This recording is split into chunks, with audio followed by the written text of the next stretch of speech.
everybody, and welcome to episode 59 of Book Writing Tips, quick tips for new and seasoned authors, and I am your host, Alba Arango. In today's episode, I want to go over just a few things to consider way in advance if you are thinking of self-publishing your book. Now, I chose this topic because about a month ago or so, I did a podcast about self-publishing versus traditional publishing in 2026. And I had a couple people email me some questions about self-publishing.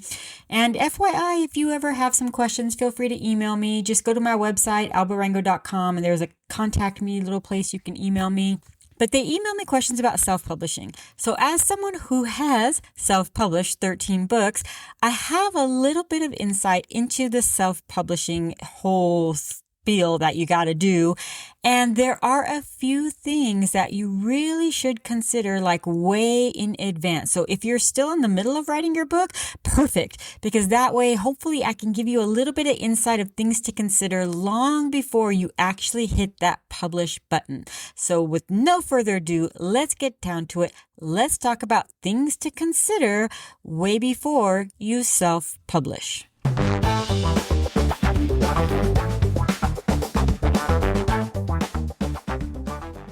Alrighty then, today's episode will be in two parts as always. In the first part, I want to talk about time and things you need to consider doing or at least thinking about well before you publish your book.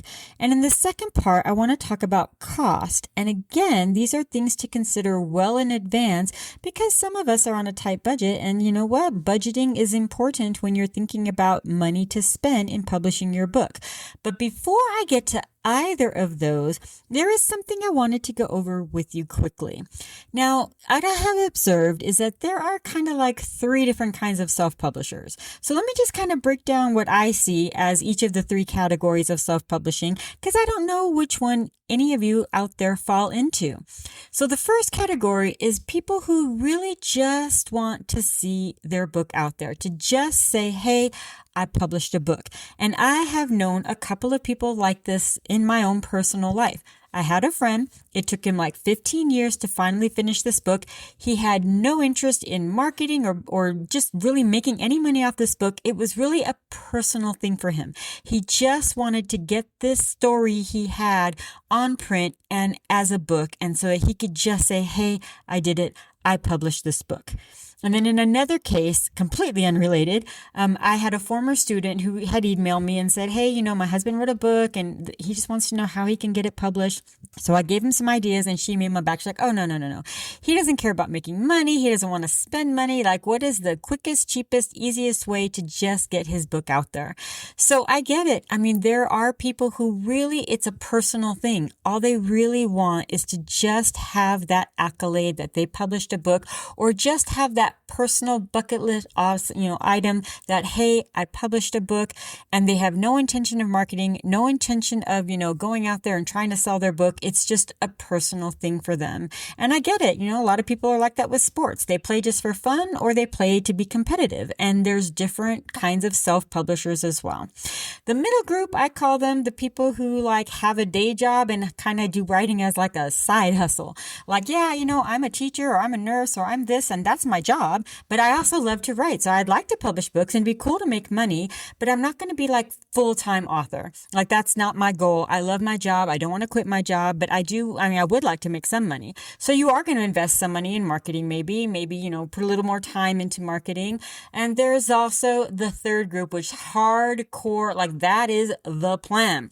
Give up my day job so that I can just be a writer. Now, those are three pretty distinct kind of people, and I don't know who you are or where you fall, or you might fall somewhere in between, or maybe you have no idea yet. You're just kind of writing the story and see how it goes from there. But I do want to address it as far as, we're talking about both time and money. For you, depending on where you are, is how much of time and how much money you'll want to spend before you hit that publish button. So let's get down to it. Part one, let's talk about time.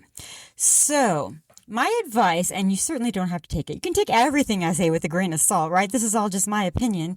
But I do think, and this is so hard, But I do think you should have a publication date once you are done and ready. That's like 3 or 4 months out. And oh my gosh, that is so hard. Are you kidding me, Alba? Like, I am done with this book. It's been beta read. It's been edited. I'm ready. I'm hitting publish tomorrow.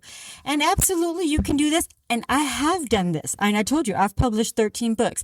But there are things I have learned along the way as to why I don't do that anymore and why I won't be doing that this time either, because I am going to have a book being published later on this year. Here we go. Some of the things to consider before you just hurry to get that publish, button hit today. Okay. If you want to have professional reviews of your book, and I'm talking about things like Publishers Weekly Book Life. If you are going the self-publishing route, that is their self-publishing arm. If you actually want a Publishers Weekly like review from Publishers Weekly, it has to be traditionally published, but they do have the self-publishing arm that is called Book Life. If you want to have that review before you publish your book, we're talking, 2 or 3 months, 6 to 8 weeks, I think is what they say, but it can take longer depending on how many, how many people they have that are waiting. So just keep that in mind. You need 6 to 8 weeks minimum before they're going to do it. So, they might do it sooner if they don't have a lot of people, but just give yourself that time. Kirkus is the same thing. If you're going to do a Kirkus review, again, give them time. They need time to actually read it and write the review. And if you want to have those before you publish your book so that you can have the quotes in the description when you put your book on pre-order, then those have to be done, 2 to 3 months in advance of your publication date.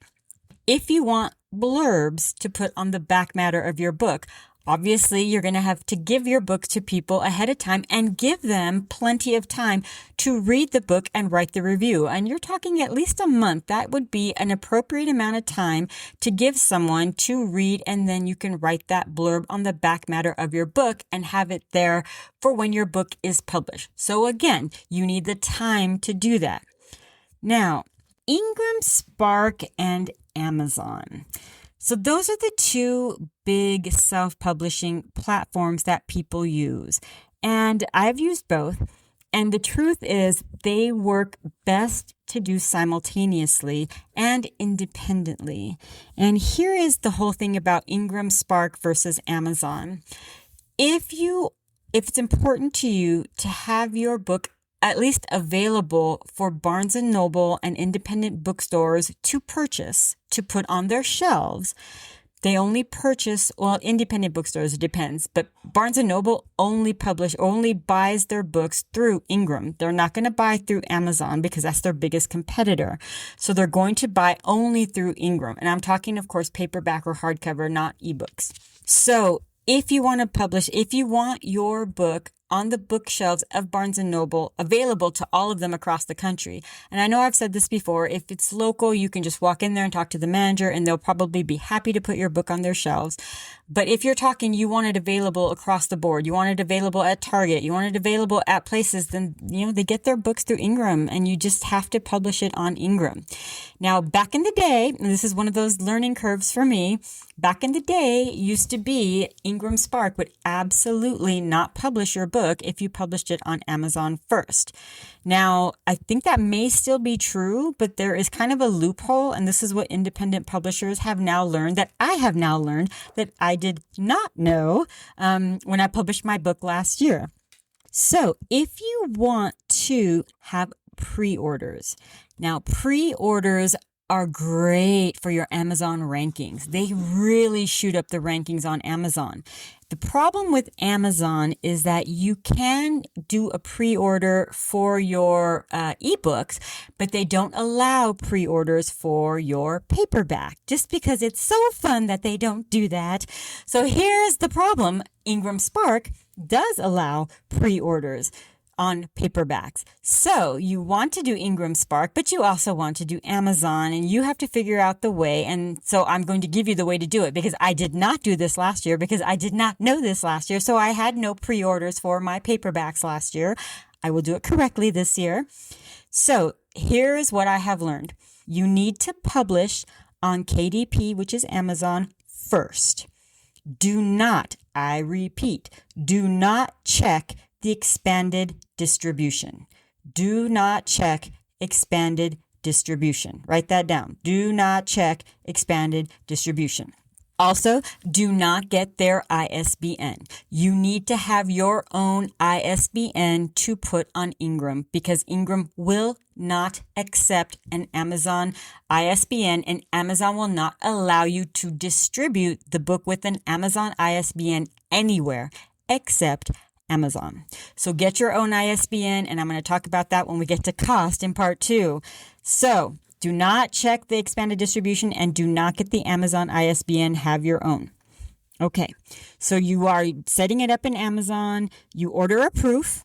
All right, that way you have it sent to you. You look at it, you make sure, and that, you remember we're doing this with time. So you have about a week that it'll take before you get the proof. You can look at it, make sure it looks good. If there's any changes you need to make, you can make the changes and then upload a new thing to Amazon. Do it as many times as you have to if you want it to look perfect. And then once you finally have it looking perfect, leave the publication date blank and leave the book in draft mode. So you're not hitting publish. You just have it completely ready to go. All the information's in there, but you have not hit publish yet. Then you go to Ingram Spark and you set it up in Ingram Spark and you can set it up there as a pre-order. You can set the publication date, whatever the date is that you want in the future, and it will show up on Amazon as a pre-order. So it will. And that's what you want for your physical book is if that's planned for you and you want it as a pre-sale, you have to do it this way. And then the last but very important part is on the day of publication. Let's say the day of publication is July 1st.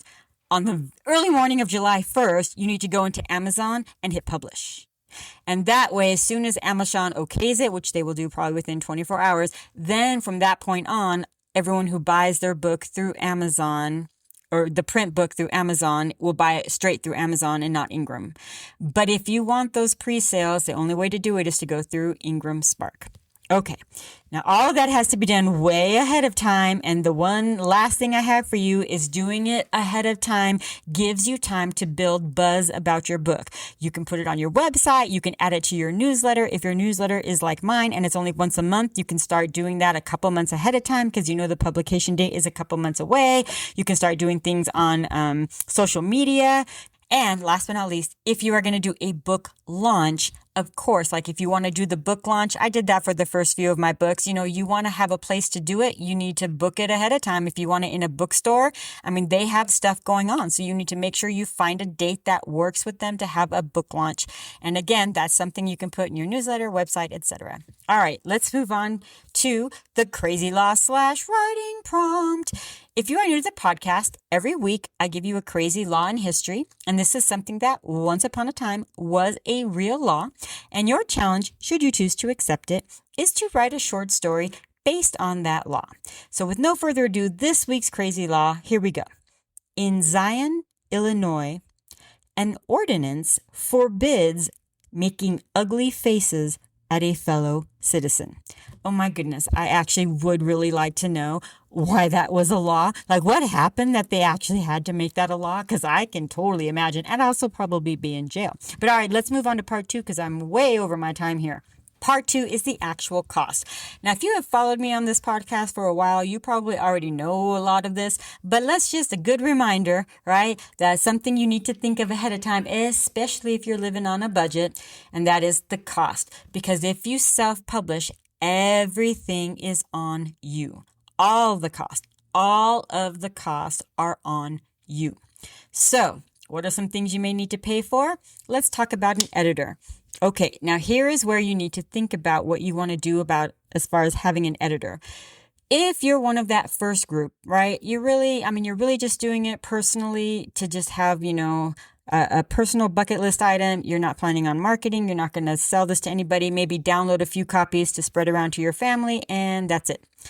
Then, is it really worth it for you to hire an editor? I would think it's not. I'd say, just use for the free Grammarly or Grammar Girl. And I think that's probably going to be good enough for you because you don't really need a great editing job if it's just going to be for you and your family.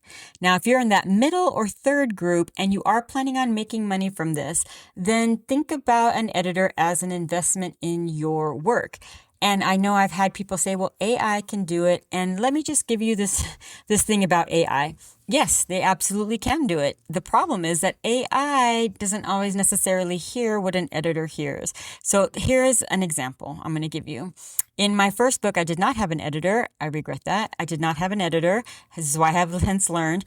But I had this statement, and it is not grammatically incorrect. It's not. My kid was going to an auction at a storage facility, and I wrote, he turned his bike into the gates of the storage facility. That is not grammatically incorrect, but it is a little awkward because, and I didn't even notice that because in context of what's going on, you wouldn't notice it and the kids wouldn't notice it. Nobody noticed it, right? Nobody wrote to me and said, oh my gosh, I can't believe you wrote that. And they probably wouldn't do that for you. I didn't even realize how awkward it was until I had the book translated into Spanish. And I had found this woman who said she was just starting a translation, whatever, and she was only charging $75 and, up to 30,000 words. And I thought, oh my gosh, $75 to translate my book into Spanish. I mean, my first book's only like 23,000 words. That's wonderful. So I gave it to her. She translated it, gave it back, and I thought, this is great. And I gave it to my mom to read just to see what she thought. And she was like, Alba. And she's like, look at page 2. And so I did. And she had translated because she probably used something like Google Translate or whatever. And it had translated, he turned his bike into the storage facility as he turned his bike into the storage facility. And I was like, oh, okay. And that's what I mean. It is grammatically correct in English. It's just a little awkward. And there are a couple of times that my editor has written to me and said, okay, so this phrase here, it's not grammatically incorrect, but it sounds a little awkward when you read it. So consider this or this. And of course she was right. And I was like, you're right. It does sound awkward. I just didn't catch it because I wrote it. No one catched it because it's not grammatically incorrect. So just contemplate, maybe you need at least a proofreader to kind of go through and make sure that everything sounds the way it should. But an editor can certainly help with that. And if you are full blown, I'm going to make this into my career, then you need to be investing in it just like you would invest in any career choice you make. If you're going to be a welder, you're going to invest in good welding equipment, not crappy welding equipment. If you're going to be, a painter, you're going to invest in canvas. You're going to invest in paints. You're going to invest. And so think of it in that way. If you are going to be making money of this as a career, you need to treat it as a career and invest in it that way. All right. Book cover. Same thing. How much do you really want to get out of this? Is it just for you and your family? Then use something like Canva. They have templates that you can do. You can pay someone on Fiverr. The thing about Fiverr, and I know I've said this before because I did a whole podcast on book covers. If you're going to pay someone on Fiverr, make sure that you have the rights, the copyright rights to those images. So take your own pictures and send it to them for them to use, or make sure if you go through something like Shutterstock or anything like that, that you have the right to use those images on the cover of your book. Because if you get sued for using a copyrighted image, it is not your Fiverr artist getting sued. It is you, because you are the publisher. So make sure if you do something like that, that you have the copyright images, the rights to the copyright images. All right, you're in the middle group. A pre-made cover might be good for you. A lot of different options for you on pre-made covers. They can range anywhere from $50 to like $150. If you're doing romance, I'm sure if you have downloaded a lot of Kindle books, you have noticed a lot of them have very similar, if not exactly the same covers. It's because pre-made covers, especially for something like romance, are really, really popular. So that might be a more inexpensive way to go. But again, if you are full blown, this is going to be my job, this is what I want to do, then you need your own unique cover. And a book cover designer or a graphic designer are the people who can do that for you. My book cover designer charges about $375, and she does the whole cover, spine, back, front. The design is unique to me, my 3 kids on the cover of my book. And that's about $375 to $400. So totally 100% worth it in my opinion, because it is unique. But that is something that you have to, factor into the cost and do well ahead of time, because you have to give them time to fit your project into their schedule. All right, ISBNs. I know I talked about that earlier when I was talking about time, but your ISBNs are yours. Please do not use the Amazon one if you are planning on doing it through Ingram Spark as well, because Ingram Spark won't accept it. Amazon won't allow it. So get your own ISBN. Again, if you're in that first group or you really don't care, you just want the book out there on Amazon, that's it, then yeah, use Amazon's free ISBN. Why are you going to spend money on an ISBN if you're not planning on publishing it anywhere other than Amazon? So just get it through there and you're fine with that. However, for the rest of you, if you are planning on publishing through Ingram, or even if you're planning on publishing through something like Smashwords or Draft to Digital, having your own ISBN gives you control of your ISBN. They are not cheap. So I'm saying, again, plan ahead of time. Every version of your book has to have a different ISBN. Your ebook, your hardcover, and your paperback. That's 3 separate ISBNs for your book. If you're only doing paperback and ebook, then that's 2 separate ISBNs. The one and only place you can buy ISBNs is through Bowker, Bowker. And you can do a Google search for Bowker, or you can go straight to their website, which is myidentifiers.com. They are the only place, and this is of course for the US, that's the only place where you can buy an ISBN. They are pricey. One ISBN is $125. That is like the worst deal. Please don't take that deal, especially if you are going to do both a print and ebook, and especially if you're going to do hardcover also, because they offer 10 ISBNs for $295. That is a much, much better deal. But if you are planning on doing multiple books, then perhaps 100 ISBNs for $575 is the way to go. That is a lot of money up front, but way cheaper in the long run. But that is something you need to budget into your budget because it's expensive.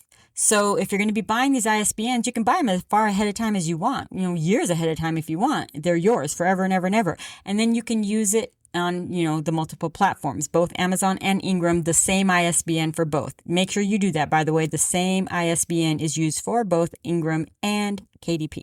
All right. Professional reviews. Now, we talked about that when I talked about you need to make sure you submit ahead of time.